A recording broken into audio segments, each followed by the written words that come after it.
What happens when a seasoned criminal breaks into the wrong house and ties up the wrong old lady? Marcus Webb thought October 14th would be just another profitable night, another easy target, another vulnerable senior citizen, another quick score. He had no idea he was about to experience the most terrifying night of his entire life, because the fragile, helpless woman he had just bound to a kitchen chair wasn't who she appeared to be. Behind those grey curls and reading glasses lurked Elena Volkov, a name that once made hardened operatives across Eastern Europe sleep with one eye open. For 30 years she was a ghost, a shadow, a weapon forged in the brutal training facilities of the KGB during the darkest days of the Cold War. She knew 17 ways to kill a man with her bare hands. She spoke 9 languages fluently. She could manipulate minds like a master puppeteer pulling strings. And then she disappeared, choosing a quiet retirement in Portland, Oregon, baking bread and tending roses. But here's the thing about training that lethal, that deep, that permanent. It never truly goes away. It just waits, dormant, patient, coiled like a viper in the shadows of your soul, waiting for the precise moment when survival demands its resurrection. That moment came when Marcus Webb made the fatal mistake of underestimating a 72-year-old woman. What unfolded in that Victorian house wasn't just a home invasion gone wrong. It was a psychological masterclass in terror, a demonstration of what happens when predator becomes prey. A night where decades of deadly training came roaring back from the depths of memory with devastating precision. How did a bound, seemingly helpless elderly woman completely dismantle the mind of her attacker? What secrets from her dark past did she unleash? And what happened when the darkness finally lifted? The rain fell steadily on the tree-lined streets of Portland's Laurelhurst neighborhood, creating a rhythmic percussion against the windows of the restored Victorian house on East Burnside Street. Inside, Elena Volkov moved through her evening routine with the same methodical precision she had maintained for the past 15 years. At 72 years old, she appeared to be exactly what her neighbors believed her to be, a widowed grandmother living out her golden years in peaceful solitude. The house itself told a story of careful curation. Exposed brick walls held watercolor paintings of European landscapes. Hardwood floors gleamed under the soft glow of vintage lamps. The kitchen smelled perpetually of rising dough and herbs from the garden she tended with meticulous care. Books lined every available surface: Russian literature, gardening manuals, cookbooks with worn spines and stained pages. To anyone who visited, Elena was simply Mrs. Volkov, the kind woman who brought fresh piroshki to neighborhood gatherings and helped elderly neighbors with their grocery shopping. But there were details that no casual observer would notice. The way she positioned herself in any room to maintain clear sightlines to all exits, the habit of checking reflections in windows and mirrors before passing them, the calluses on her hands that had nothing to do with gardening and everything to do with decades of hand-to-hand combat training, the slight hitch in her step from a bullet wound sustained in Prague in 1989, the barely visible scar along her jawline from a knife fight in Berlin 4 years before that. Her neighbors knew nothing of Elena's true past. They didn't know that before she was Mrs. Volkov the baker, she was Senior Agent Volkov of Directorate S, the elite illegal intelligence division of the KGB.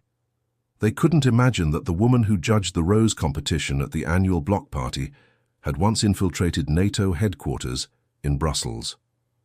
That the gentle grandmother who read stories at the local library had extracted classified information from targets using techniques that would make hardened interrogators uncomfortable. That she had lived under 17 different identities across 12 countries, speaking each language without accent, becoming whoever the mission required her to become.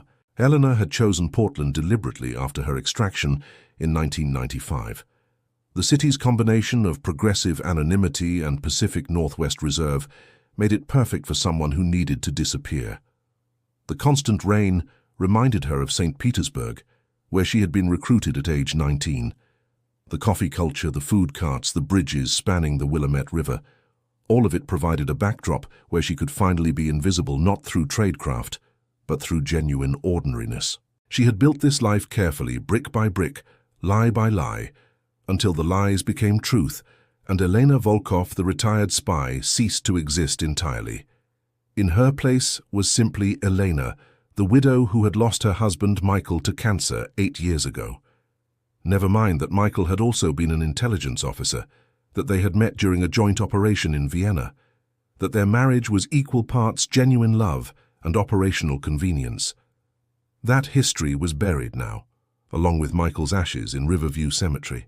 Tonight, like every night, Elena prepared her dinner with the same ritualistic attention to detail. A simple meal, roasted chicken, root vegetables from her garden, a glass of Georgian wine. She ate slowly, savoring each bite, listening to Tchaikovsky on the vintage record player Michael had restored for her 43rd birthday.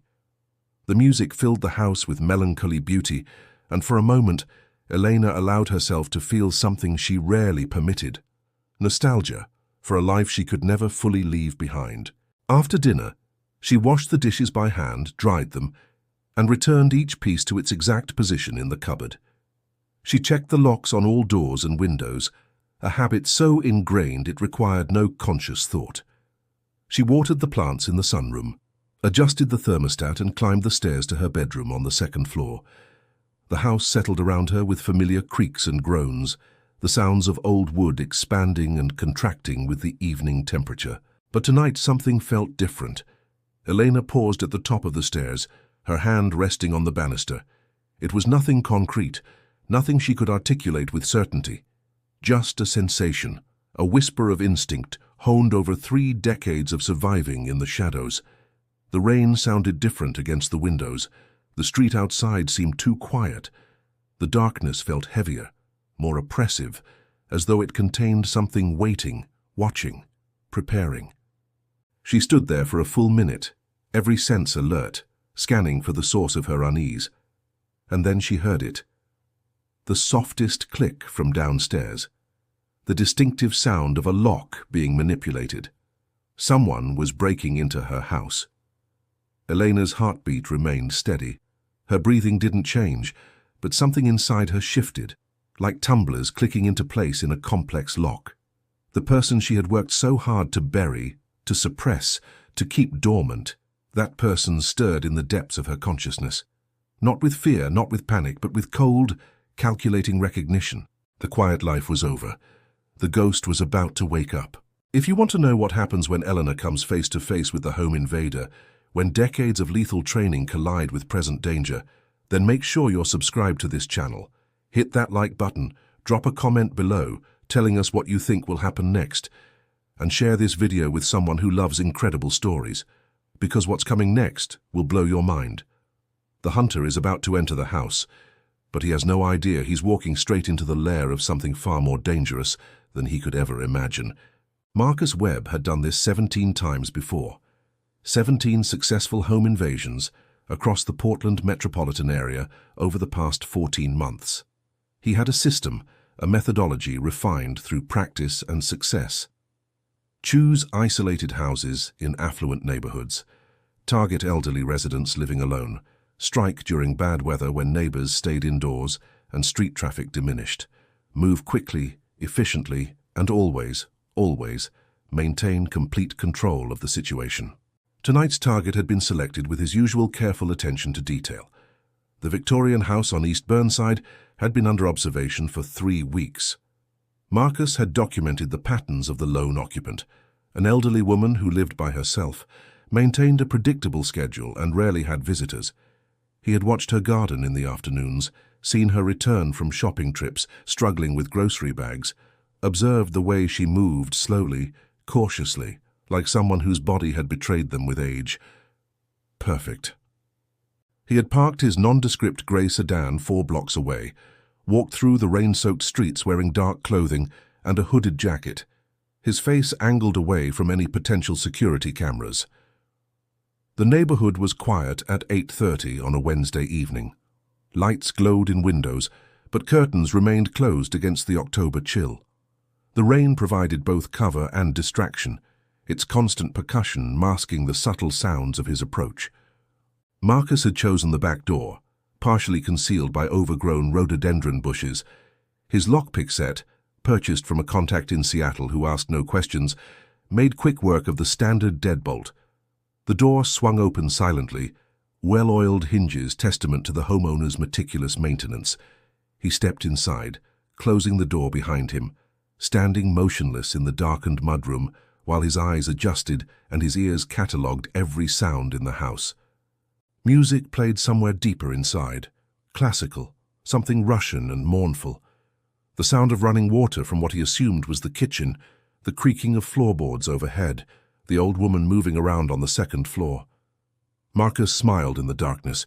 Everything was proceeding exactly as planned. He moved through the house with practiced stealth, noting details with the clinical assessment of an experienced thief. Expensive furnishings, but nothing flashy. Original artwork on the walls.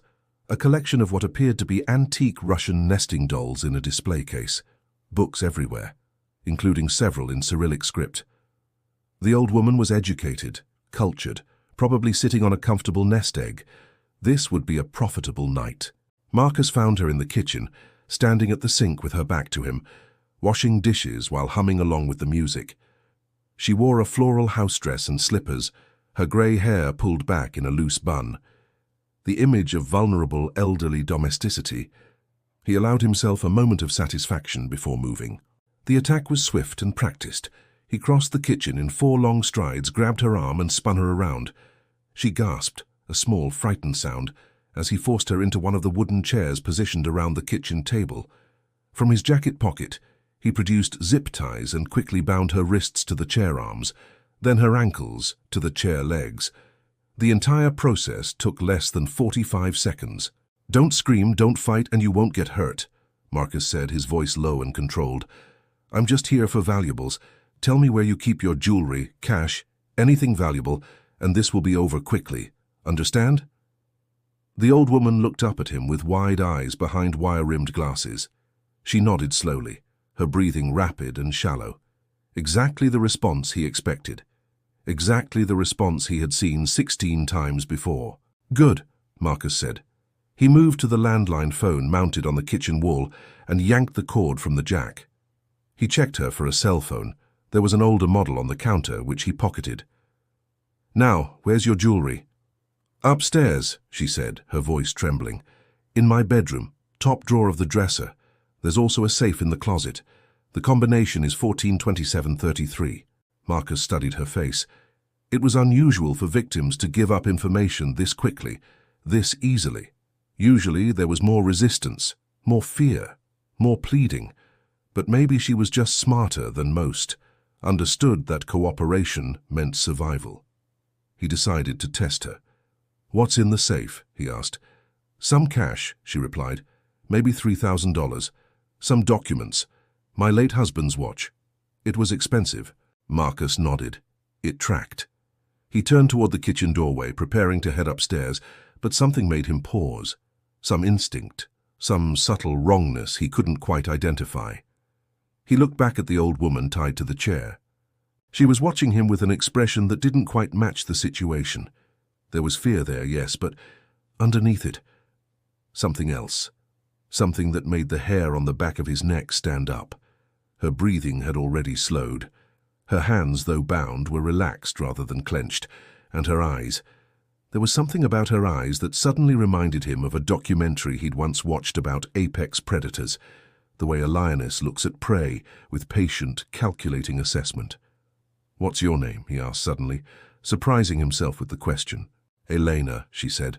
"Elena Volkov." The slight accent he detected in her pronunciation of her own name registered somewhere in his mind. Russian, maybe, or Eastern European. He filed it away, though he couldn't have said why it mattered.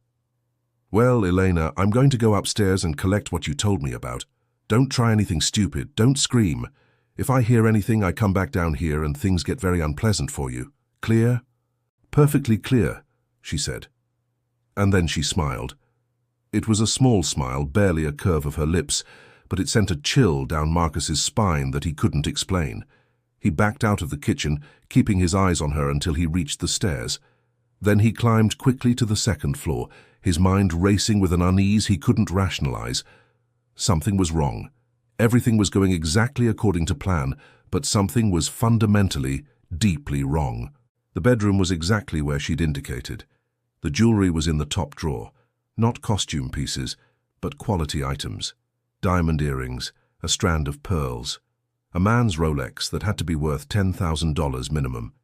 He pocketed everything and moved to the closet. The safe was there, built into the wall behind hanging clothes. He spun the combination she'd given him, 142733. The safe opened. Inside was cash, just as she'd said. He grabbed the bills without counting and was about to close the safe when something else caught his eye. A photograph, old and faded, tucked behind the cash. It showed a much younger version of Elena, standing next to a severe-looking man in what appeared to be a Soviet military uniform. They weren't smiling. Behind them was a building Marcus didn't recognize, something blocky and institutional with Cyrillic letters above the entrance. A cold feeling settled in his stomach. He stared at the photograph, his mind trying to process implications he didn't want to consider.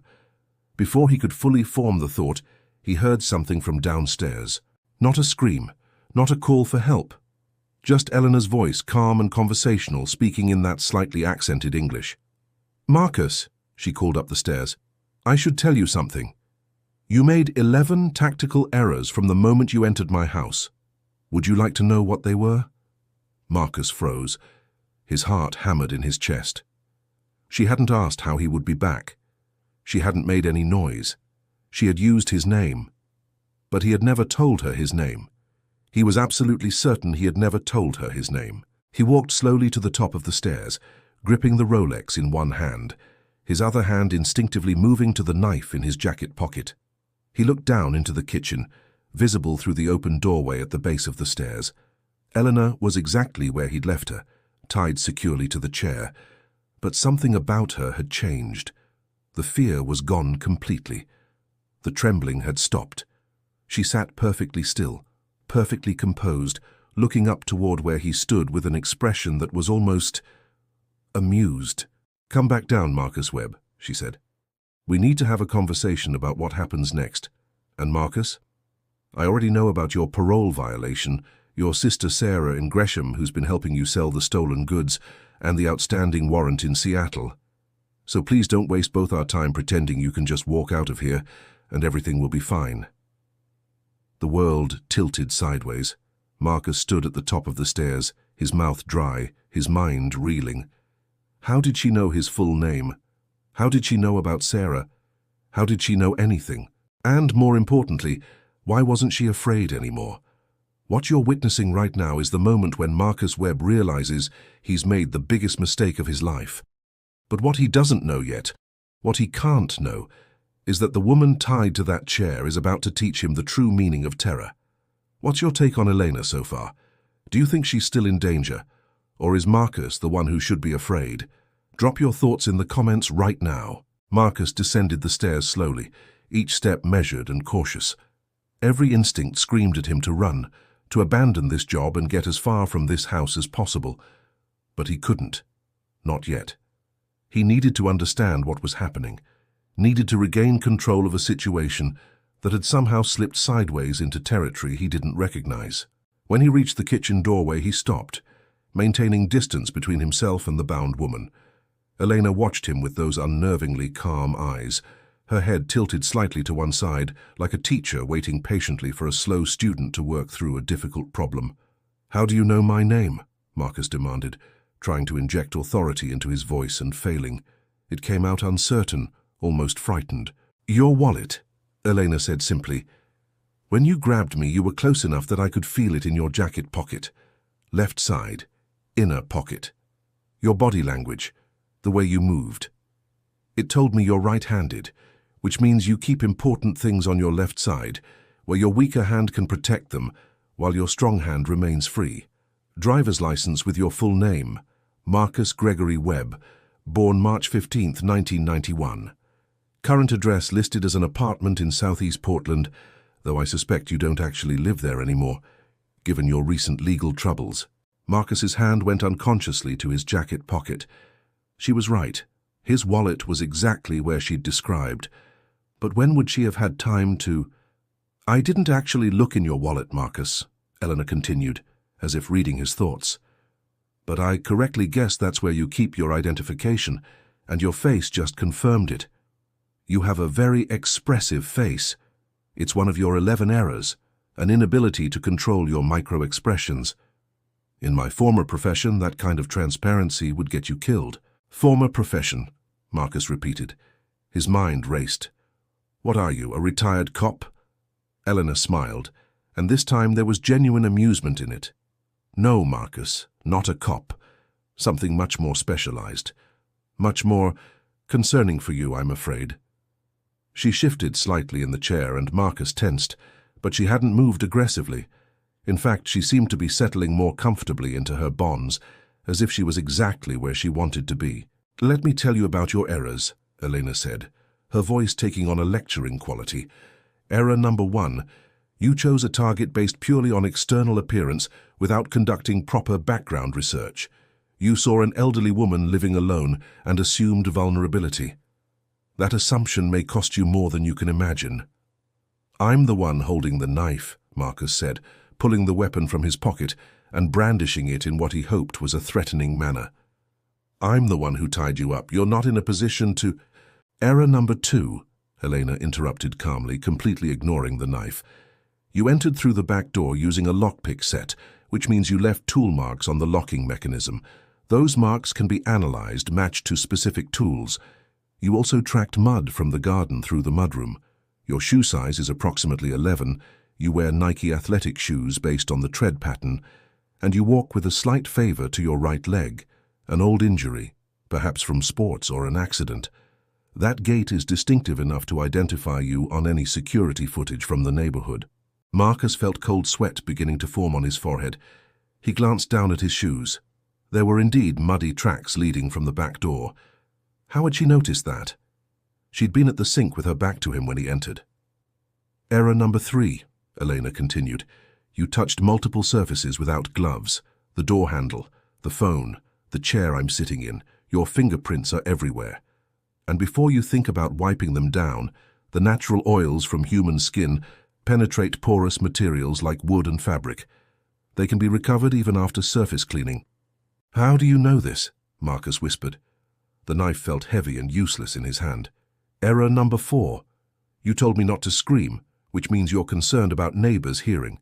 That tells me you parked somewhere distant and approached on foot, which means you have an escape route planned, but it requires you to move through the neighborhood on foot, making you vulnerable to observation and pursuit. Elena's eyes never left his face. Her voice remained conversational, almost friendly, but underneath it Marcus detected something that made his blood run cold. Absolute confidence. This was not the voice of a victim. This was the voice of someone in complete control. Error number 5, she said. You came alone. No lookout, no backup, no safety net. If something goes wrong, and Marcus, things are already very wrong, you have no one to help you. Stop, Marcus said. His voice cracked. Just stop talking. Error number 6, Elena continued as if he hadn't spoken. You assumed that because I'm elderly, I'm weak, that because I'm a woman, I'm helpless, that because I gave you information easily, I was cooperating out of fear. Marcus, I gave you that information because I wanted you to go upstairs. I wanted you to find that photograph. I wanted you to start asking yourself questions about who I really am. Marcus's hand tightened on the knife. Who are you? I told you. Elena Volkov. But that name probably means nothing to you. Why would it? You weren't born when I was operational. The Cold War is ancient history to your generation. But let me give you some context. Elena leaned forward slightly in her chair, and despite being bound, despite being physically restrained, somehow she seemed to grow larger, more dangerous. The grandmother disappeared entirely. In her place was something else, something predatory and ancient and terrifying. For 30 years, Marcus, I was a ghost. I moved through the shadows of a world you can't imagine. I spoke languages you've never heard of. I infiltrated organizations that would execute their own children for security breaches. I extracted information from people who were trained to resist torture. I disappeared identities and created new ones. I killed when necessary, and Marcus, it was necessary more often than you would believe. You're lying, Marcus said, but his voice held no conviction. Am I? Then explain how I knew your sister's name, how I knew about Seattle, how I know that right now you're thinking about running, But you're afraid that if you turn your back on me, something terrible will happen. That fear, that instinct, that's the only smart thing I've seen from you tonight. Listen to it." Marcus stood frozen, unable to move forward or back. The kitchen felt smaller suddenly, the walls closing in. The rain against the windows sounded like static, like white noise, like the roar of blood in his ears. "Error number 7, Elena said softly. "You assumed the zip ties would hold me. They won't. I've been dislocating my thumb since I was 23 years old. It's excruciatingly painful, but pain is temporary. Freedom is not." As Marcus watched in horror, Eleanor's right hand began to shift. Her face showed no discomfort, no strain, but her thumb was moving, bending, collapsing inward in a way that shouldn't be anatomically possible. The zip tie around her right wrist loosened, then fell away entirely. Her hand slipped free. "Error number 8, she continued, her left hand now performing the same horrifying procedure. "You positioned yourself between me and the exit. That seems tactically sound, but it also means you have no rapid escape route. You're trapped in here with me, Marcus, not the other way around." Both hands were free now. Elena reached down calmly and began working on the zip ties around her ankles. Marcus should have moved, should have attacked or fled or done something, but he stood paralyzed, watching as the old woman methodically freed herself from bonds that should have held her. "Error number 9, Eleanor said, standing up slowly.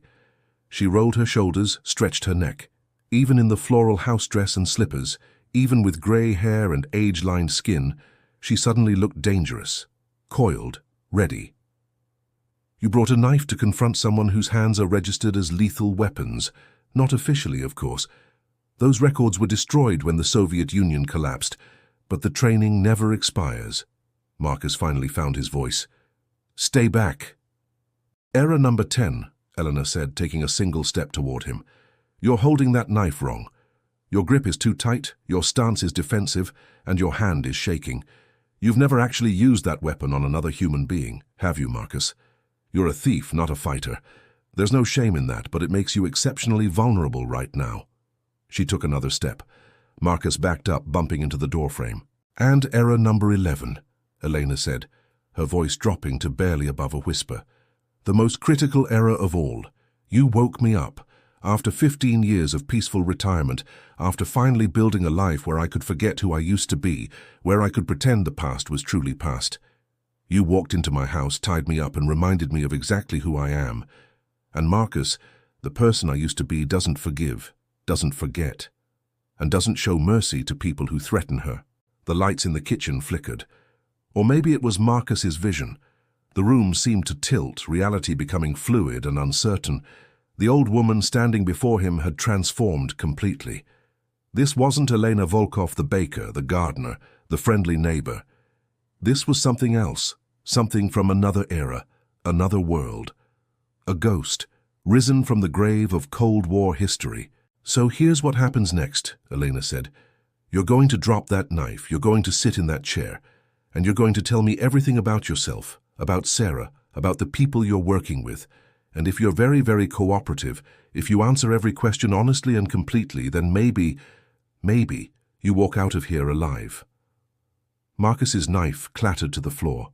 His legs gave out, and he collapsed into the chair Elena had just vacated, still warm from her body.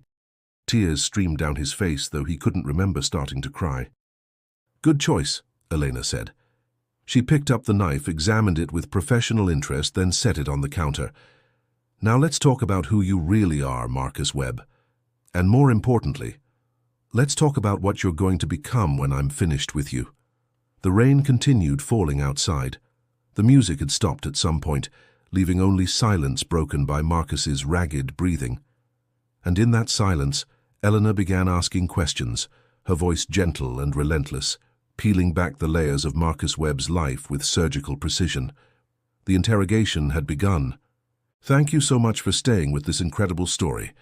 I can't tell you how much it means that you're still here, still watching, still invested in what happens to Elena and Marcus. But listen, you haven't seen anything yet. The best part of this story is still coming, and what happens in the next chapter will leave you absolutely speechless. Elena has broken free. Marcus is terrified. but the night is far from over. What happens next will prove exactly why Elena Volkov was one of the most feared operatives of her generation. For 90 minutes, Elena questioned Marcus Webb. She didn't shout, didn't threaten, didn't need to. She simply asked questions in that calm, relentless voice, while Marcus, broken and terrified, answered every single one. She learned about his childhood in Salem, the divorce that destroyed his family when he was 12, the series of petty crimes that escalated into burglary. She learned about Sarah, his older sister, who'd tried to keep him straight, but eventually became his fence for stolen goods. She learned about the gambling debts, the addiction to online poker, the mounting pressure that drove him to increasingly risky jobs. And, as she questioned him, Elena made careful mental notes. Not about the crimes, those were symptoms, not causes, but about Marcus himself, his tells, his fears, his psychological pressure points. She was mapping him, the way a cartographer maps territory. Every weakness, every vulnerability, every crack in his psyche that could be exploited if necessary. By the time she finally paused, Marcus was emotionally spent. He slumped in the chair, his face pale, his hands trembling. He looked like he'd aged 10 years in the past hour and a half. "That's enough for now," Elena said. She stood from where she'd been sitting on the kitchen counter, her legs dangling like a much younger woman's. "You've been cooperative, Marcus. I appreciate that."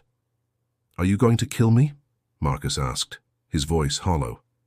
Elena studied him for a long moment. "No," she said finally. "Killing you would be counterproductive. And contrary to what you might think, I don't enjoy violence. I never did. It was simply a tool, a means to an end. But Marcus, I need you to understand something very important." She hopped down from the counter with surprising agility and walked to where he sat. She placed one hand on his shoulder, not threatening, almost comforting, and bent down so her face was level with his. "You're going to remember tonight for the rest of your life," she said softly. "Every time you close your eyes, you're going to see my face. Every time you consider breaking into another house, you're going to wonder if someone like me is inside. Every time you think you understand how the world works, you're going to remember that there are things in this world, people in this world, who operate on levels you can't comprehend. That fear, that uncertainty, that constant looking over your shoulder, that's your punishment, not death, not even arrest, just the knowledge that you were completely, utterly out of your depth, and you survived only because I chose to let you." Marcus stared at her, unable to speak. Elena straightened up. "But we're not done yet. There's something else you need to see. Something that will make sure you never, ever underestimate anyone again." "What?" Marcus whispered. "Stand up," Elena commanded. Her voice had changed again, dropping into a register that demanded instant obedience. Marcus found himself standing before he consciously decided to do so. Elena walked to the kitchen light switch and turned it off. The room plunged into darkness, broken only by the ambient streetlight filtering through the rain-streaked windows. Marcus's breathing quickened. "When I was 27 years old," Elena said from somewhere in the darkness, her voice disembodied and surrounding him, "I was sent to East Berlin to eliminate a target, a NATO intelligence officer who had compromised 3 of our operatives. The mission went wrong. I was trapped in an apartment building with 12 armed men hunting me. The power was out. It was completely dark, just like this." Marcus spun around, trying to locate her by sound, but her voice seemed to come from everywhere and nowhere. "I learned something that night, Marcus. I learned that darkness isn't a disadvantage when you know how to use it. I learned that the human eye needs light, but the human mind can function perfectly in the absence of sight. I learned that predators thrive in darkness, and I learned that I was at my core a predator." Something moved behind him. Marcus spun, his heart hammering, but saw nothing. The darkness was absolute, disorienting. He could hear the rain, hear his own breathing. But Eleanor had gone completely silent. "For the next 5 minutes, Marcus, you're going to experience what it's like to be hunted. I'm not going to hurt you, but I'm going to demonstrate exactly what I'm capable of. And when those 5 minutes are over, you're going to leave my house, and you're going to spend the rest of your life being very, very grateful that I showed mercy." "Elena, please," Marcus began. His words were cut off as something touched his shoulder in the darkness. He screamed and lunged forward, crashing into the kitchen table. Pain exploded in his hip. He scrambled away, his hands outstretched, completely blind. 3 seconds, Elena's voice came from his right. That's how long it took me to cross the room without you hearing. Your situational awareness is abysmal. Marcus backed up until he hit the wall. He pressed himself against it, trying to make himself small, invisible. His breath came in ragged gasps. This wasn't happening. This couldn't be happening. He was the predator. He was the one in control. How had everything gone so wrong? Something brushed against his left ear. Just the lightest touch, like a whisper of wind. Marcus shrieked and threw himself to the right, tripped over something, and fell hard onto the kitchen floor. He tasted blood where he'd bitten his tongue. Your fear response is triggering adrenaline, Elena's voice came from above him now. Your fine motor skills are deteriorating. Your cognitive function is impaired. You're operating purely on panic, which makes you predictable. Predictable is dangerous. Marcus crawled forward on his hands and knees, no longer caring about dignity or composure. He just wanted out. He needed light, air, escape. His hand touched something soft, fabric. Elena's house dress. He recoiled, scrambling backward. In the darkness, we're equal, Elena said. Age doesn't matter. Size doesn't matter. Strength becomes irrelevant. All that matters is training, experience, and the willingness to embrace what you are. I embraced what I was a long time ago, Marcus. Can you? He couldn't answer. Terror had stolen his voice. He pressed himself into a corner, making himself as small as possible, praying that the 5 minutes would end, that this nightmare would stop. And then, as suddenly as it had begun, the lights came back on. Marcus blinked against the sudden brightness, temporarily blinded. When his vision cleared, he found Elena standing exactly where she'd been when she first turned off the lights. She hadn't moved at all. Or had she? Had she been playing with him the entire time, or had it all been in his head? Time's up, Elena said. You survived. Congratulations. Marcus looked down at himself. His clothes were disheveled. There was blood on his lip. His hands were scraped from crawling on the floor. But he was alive, uninjured, really, beyond his own panic-induced wounds. I don't understand, he managed to say. You don't need to understand, Eleanor replied. You just need to remember. Now, here's what happens next. You're going to leave through the same door you entered. You're going to walk back to your car, you're going to drive home, and tomorrow morning you're going to turn yourself in to the police. What? Marcus stared at her. You can't. I can and I am, Elena said firmly. You're going to confess to tonight's break-in and to your previous crimes. You're going to accept whatever consequences come. Because, Marcus, here's the alternative. If you don't turn yourself in, if you run, if you try to continue this life, I will find you. Not the police, not the courts, me. And next time, I won't be merciful. But Sarah will be fine, Elena interrupted. I'm not interested in your sister. She's made her own choices and she'll face her own consequences. But you, Marcus, you have one chance to salvage something from your life. Take it. Show me that this conversation meant something. Show me that you're capable of growth, of change, of becoming something better than what you were when you walked through my door tonight. Marcus stared at her for a long moment. Then slowly he nodded. What else could he do? He was completely, utterly defeated. Not just physically, but psychologically, spiritually. Elena Volkov had dismantled every piece of who he thought he was and shown him something terrifying. His own fragility, his own insignificance in a world that contained people like her. Go, Elena said, not unkindly. Before I change my mind. Marcus went. He stumbled through the mudroom, out the back door into the rain. He walked like a man in a dream, or a nightmare from which he couldn't wake. Behind him, Eleanor stood in her kitchen doorway, watching until he disappeared into the darkness. Only then did she allow herself to exhale, to let the facade drop. Her hands were shaking now, adrenaline flooding her system with delayed reaction. She'd been terrified, she realized. Not of Marcus, never of Marcus, but of what she'd become again, what she'd allowed herself to access. The ghost she'd worked so hard to bury had risen fully tonight, and putting it back to sleep would be agonizingly difficult. Elena closed and locked the door. She retrieved her phone from where Marcus had pocketed it, dialed a number she hadn't called in 7 years. "Agent Morrison," a male voice answered on the second ring. "David, it's Elena Volkov," she said quietly. "I need to report a home invasion. And David, we need to talk." The story is almost at its end, but you need to stay until the finish to see what happens to both Elena and Marcus. Does he turn himself in? Does Elena return to her quiet life? And who is Agent Morrison? If you're still watching this, it means you're invested in this story, and that means you're exactly the kind of person who should be subscribed to this channel. Hit that like button right now, and don't you dare leave before you see how this incredible story concludes. Trust me, the ending will restore your faith in second chances. The Portland police arrived at Elena's house 23 minutes after her call.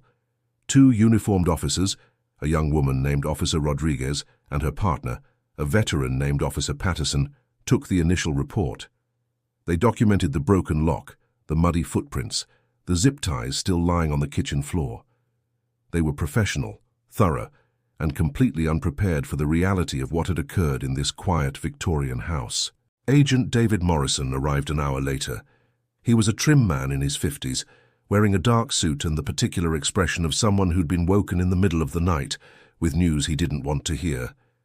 He dismissed the uniformed officers with a quiet word, closed the front door, and stood in Elena's living room looking at her with a mixture of concern and exasperation. "Elena," he said, "what the hell happened here?" "A home invasion," Elena replied. She'd changed into slacks and a sweater, made tea, and returned fully to her Mrs. Volkov persona. "A young man broke in, tied me up, robbed me. I managed to free myself and convince him to leave." David stared at her. "Convince him?" "Yes. Elena, I've known you for 12 years. I was your handler during the extraction. I helped place you here, helped build your new identity. And in all that time, you've never once called me. Not for assistance, not for emergencies, not even for a social chat. So when you call me at midnight and tell me there's been a home invasion, I know damn well it wasn't a simple robbery gone wrong." Eleanor sipped her tea. "You're right, of course. I couldn't tell the police the whole truth. They wouldn't understand, but you will." She told him everything. About Marcus Webb, about the interrogation, about the demonstration in the darkness. David listened without interrupting, his expression growing more troubled with each detail. "Did you hurt him?" David asked when she finished. "Not physically," Elena said. "Psychologically, yes, severely. But David, I gave him something important. I gave him the truth about himself, about his trajectory, about where he was heading. Sometimes the kindest thing you can do for someone is show them how close they are to the abyss." David rubbed his face. "You know I have to file a report on this. Any time a retired asset uses their training in a domestic context, it triggers a review. There are going to be questions, concerns about whether you're stable, whether the retirement is working." "I know," Eleanor said. "But David, I need you to do something for me. I need you to monitor Marcus Webb. He's going to turn himself in this morning, I'm sure of it. And when he does, I need you to make sure he gets a fair chance. He's not a bad person, just a lost one. With the right intervention, the right support, he could become something better." "You're asking me to go to bat for the guy who broke into your house," David said incredulously. "I'm asking you to believe that redemption is possible," Elena replied. "That's what you gave me, isn't it? When you pulled me out of that life, when you helped me build something new, you were betting on redemption. I'm asking you to make the same bet on Marcus." David was quiet for a long moment. Then he nodded slowly. "Okay, I'll do what I can. But Elena, I need something from you in return." "What?" "Come work for us, not in the field, obviously, but as an instructor. We have young agents who could benefit tremendously from your experience, your skills, especially in psychological operations, interrogation resistance, survival tactics. The agency has been asking me about you for years, and I've always said you wanted to be left alone. But after tonight, I have to wonder if maybe retirement isn't entirely working for you." Eleanor set down her teacup. She looked around her carefully curated living room, at the books, the paintings, the comfortable furniture that represented 15 years of building a life. She thought about the fear she'd felt tonight, not of Marcus, but of herself, of how easily the old skills had returned, how naturally she'd slipped back into the mindset of an operative. "I'll think about it," she said finally. "I need some time to process what happened tonight, but David, I'm not opposed to the idea. Maybe I've been hiding for too long. Maybe there's value in taking all the darkness I've experienced and using it to prepare others, to help them survive what I survived." "That's all I ask," David said. He stood, preparing to leave. "I'll keep you updated on the Webb situation. And Elena, I'm glad you're okay. When I got your call, I thought—" He didn't finish the sentence. "I know," Elena said softly. "Thank you for coming.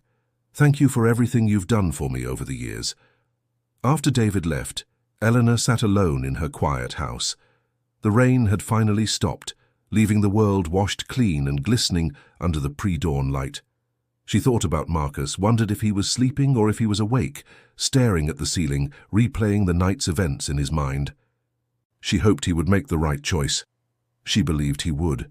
She'd seen something in him beneath the fear and the criminal behavior, something fundamentally decent that had simply lost its way. With proper guidance, proper consequences followed by proper support, he could turn his life around. And if he did, then maybe tonight hadn't been a catastrophe. Maybe it had been necessary. A collision of two lives at a critical moment, changing both irrevocably. 3 months later, Elena stood in a nondescript building in Virginia, facing a classroom of 23 young intelligence officers. They looked so young to her, so eager and unprepared for what awaited them in the field. She recognized herself in their faces, the version of herself from 50 years ago, before the missions, before the kills, before the impossible choices. "My name is Elena Volkov," she began, her voice carrying easily through the room. "For the next 6 weeks, I'm going to teach you how to survive situations where survival should be impossible. I'm going to teach you how to think when thinking seems impossible. And most importantly, I'm going to teach you that the deadliest weapon you possess isn't a gun, a knife, or any technological tool. It's your mind." The students leaned forward, captivated. Elena smiled slightly. She'd found her purpose again, but this time it was different. This time, she wasn't creating ghosts. She was preparing people to survive the darkness without becoming consumed by it. That same morning, 3,000 miles away in Portland, Marcus Webb stood before a judge. He'd turned himself in exactly as Elena had instructed, the morning after the home invasion. He'd confessed to everything, not just the break-in at Elena's house, but all 17 previous burglaries. He'd cooperated fully with investigators, helping them recover stolen property, providing details that closed multiple cases. The judge reviewed the file, reviewed Marcus's statement, and finally spoke. "Mr. Webb, you've committed serious crimes. However, your voluntary confession, your complete cooperation, and the character statements provided on your behalf, including one from a federal agent I deeply respect, suggest that you're genuinely trying to change.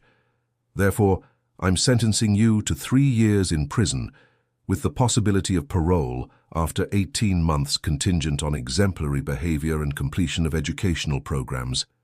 Additionally, I'm ordering 5 years of supervised probation upon release. Mr. Webb, you've been given a second chance. Don't waste it." "I won't, Your Honor," Marcus said, and meant it. He'd spent 3 months in therapy, working through the trauma of that night in Elena's house, processing what she'd shown him about himself. The nightmares were lessening. The fear was transforming into something else, understanding, perhaps, or wisdom. He'd never see Elena Volkov again. He understood that, but he carried her with him every day, not as a source of terror, but as a reminder that the world was far more complex than he'd imagined, and that every choice mattered, every single choice. 6 months later, Elena received a letter, forwarded through David Morrison. It was from Marcus, written from the prison where he was serving his sentence. He didn't ask for anything, didn't try to reopen communication. He simply thanked her for seeing something in him worth saving, for believing that he could change, for giving him the hardest and most valuable lesson of his life. She read the letter twice, then carefully folded it and placed it in a box with other mementos from her long and complicated life. She added it to a collection of memories, some dark, some light, all part of the tapestry of who she was. Outside her office window at the training facility, new recruits ran obstacle courses, their instructors shouting encouragement and criticism.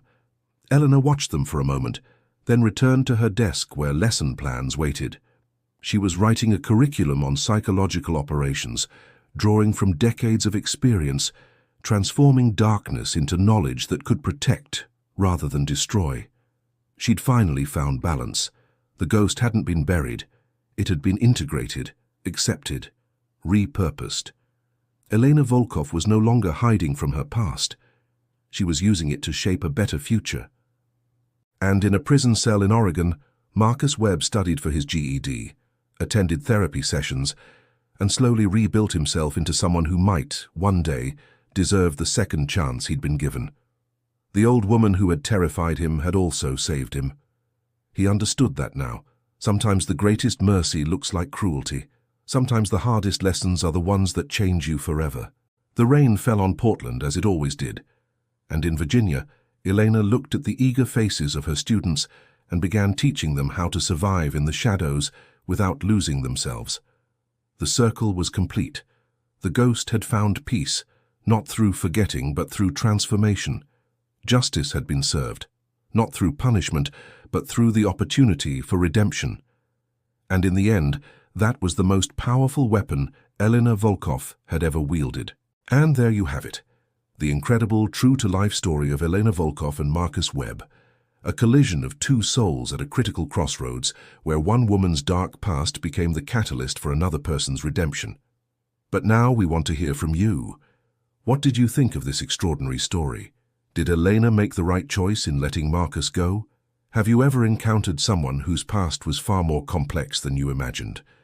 Drop your thoughts in the comments below and tell us your name and what city and state you're watching from.